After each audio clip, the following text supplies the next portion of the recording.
AFib? Yes. When was that? It was when I had lung surgery, November of 2022. Here? Here. Okay. And I was here for 5 days with my lower right lobe being removed. And they did say I had AFib for a little while. And I went to see my cardiologist. And Were you ever on a blood thinner? no. You weren't I took ever. metoprolol for 4 or 5 months. And we never really thought that I had AFib, so. I don't think you have AFib. Your heart rate goes up fast. You could have an abnormal rhythm called multifocal atrial tachycardia, which is not AFib. And that's evident by, before every QRS complex, you have different P wave morphologies. And that's typically due to some lung issues, which you clearly have. Lung issues, yes. Like a hydropneumothorax. Right. So I would recommend against, treating with a blood thinner because I don't think you have atrial fibrillation. Okay. And you, regardless, even if you did have atrial fibrillation, you have a low stroke risk because we calculate that by a CHADS-VASc score. Well, that's what she said yesterday, and then she came back today and said, no, we do want to put you on a blood thinner, so. I don't think so. Okay. Who, Dr. Karana told you that? Mm-hmm. I just talked to her on the phone. I said, let me take a look at the telemetry. Let me see what I can see. And I don't really see clear evidence of atrial fibrillation anywhere. Okay. What we can probably do is, you're taking the metoprolol 3 times a day right now. Mm-hmm. We can increase that to 4 times a day. And then when we have your heart rate under control, we can switch that to a long-acting metoprolol. So you only have to take it once a day. But like I said, that help the tachycardia? That will help the tachycardia. Okay. Until these lung issues are resolved. Which may never happen, but we'll see. So do you have any EKGs with evidence of atrial fibrillation? Would this be causing my shortness of breath?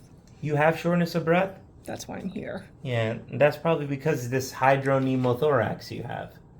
Would the tachycardia be contributing to that too? Typically not. No, okay. And typically I would recommend against treating sinus tachycardia. But in the setting of you having this multifocal atrial tachycardia, I would treat that if you're symptomatic. You're having shortness of breath still? Yes. You've had long-standing shortness of breath for how long? Really bad for a little over a week, but periodic. Any episodes of waking up in the middle of the night gasping for air or? No, it's just when I walk. It's on exertion. Shortness of breath on exertion. Mm-hmm. Any issues at night having to prop yourself up with like 5 pillows? Well, I do sleep propped up. You do sleep propped up. Is that new for you? I've been doing it since I've had the pleural effusion, basically. Okay. For 3 or 4 months. Any chest pain, like someone sitting on your chest? Not really. Sometimes I'll walk around and I can feel some pressure. Okay. But have you ever had any history of heart disease? No. No. Well, no stents, bypasses. No, nothing like that. I mean, I had the high blood pressure after I was on the cancer pills last year. Okay. And so I was on amlodipine because my blood pressure spiked because of the Votrient. But I'm off the Votrient now, so I'm off the Votrient for a month. What's that? Votrient? Votrient. It's a chemo pill for the sarcoma that I have. Okay. Yeah, but I'm off that now, and I started 24-hour chemo. So I also had that on Tuesday to Wednesday. So I don't know if that may have caused an issue. It's called, I can't think what it's called right now. That's okay. So who was your cardiologist before this? I have a cardiologist in Clearwater. In Clearwater. Called Dr. Black. Dr. Black. Does he work for Clearwater Cardiology Consultants?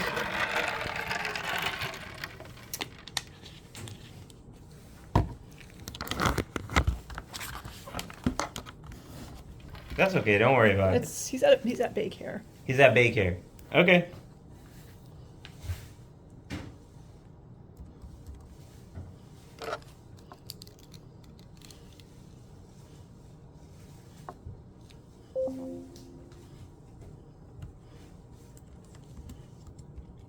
All right.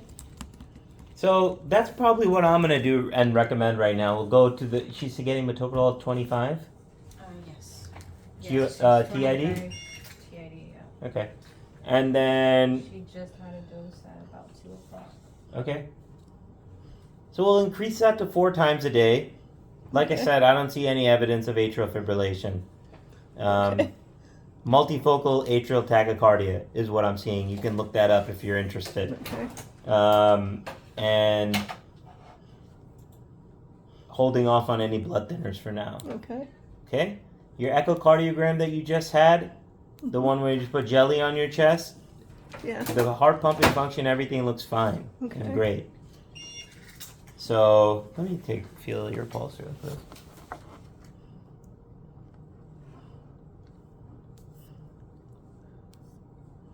It's in the group. Just appears to be big hair.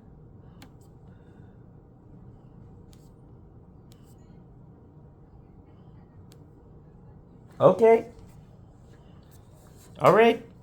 So I'll put in my recommendations and we'll go from there. Hopefully we can get your heart rate a little bit better under control. Can I leave today? I don't think so. That's what they wanted.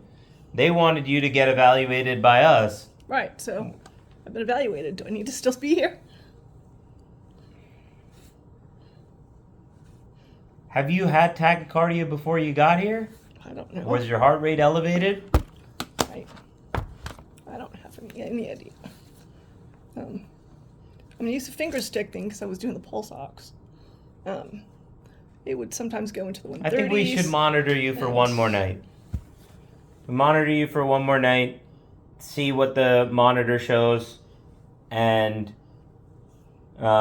if we get your heart rate better under control in the 110s range, then we can let you go tomorrow. Okay. All right? All right. I'm going to go from there. So just basically by taking another metoprolol, Yep. that should do it. I don't think this is going to resolve. I Right, think you'll but- still be tachycardic because all the lung Right. issues going on. And so how is staying here helping that? Just That's up to your primary team. I can't just say, hey, you're Okay. ready to discharge. okay. I don't know everything else that's going Right. on. I'm only here from the heart standpoint. Yeah. Yeah. So, I'm reassured that I don't see any atrial fibrillation and I don't need to put you on a blood thinner, but you definitely do have some areas on your telemetry where you jump up to the 150s. Yeah. And that's where I'm seeing that multifocal atrial tachycardia come into play. And to treat that, we just low dose beta blockers and we go from there. Okay. Okay? And another day here will help get that under control. Will help us, control that heart rate so that we see you on a persistent regimen. If we put you on 4 times a day and we see that heart rate getting better into like the 110s, 100 range, then we can probably switch you to a long-acting version of that metoprolol before you leave so you're not taking it 4 times a day at home. Okay. You would prefer that, right? Sure. Yeah. Yeah. I would prefer that too. They're Oh, not yeah. waking up in the middle of the night Right, having trying to to take take a pill. metoprolol. Okay. All right. Okay. All right. I'll see you later.